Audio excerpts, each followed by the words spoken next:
Nakukaribisha kwa namna moja ama nyingine. Jambo la kwanza utaki kupita, kwa sababu kuna baadhi ya vitu vya muhimu nataka nikuonyeshe.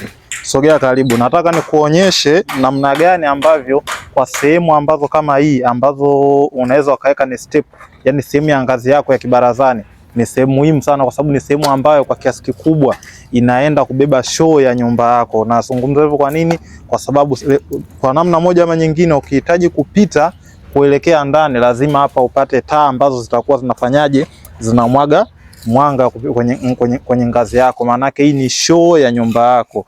Hapa palikuwa pamesaulika, au tuseme kwamba mtu ambaye alikuwa ameplan alikuwa amepaacha, lakini tukamshawishi tajiri kwa ajili ya kupafanyia kazi hapa, ili kuweka mazingira yake kiufupi nzuri, kwa sababu tunaamini kabisa umeme ni sehemu ambayo inaleta na inatengeneza mvuto wa nyumba yako kwa kiasi kikubwa. Kwa hiyo nitakuja kuonyesha baadhi ya sehemu ambazo tumezifanyia maboresho, ambapo hata humu kwa chini tumeziweka hizi aluminium profile ambazo zitakuwa zinaleta mwanga mzuri kwenye nyumba yake. Baki hapa kwa future mzuri na muendelezo mzuri kwenye kazi zetu. Asante.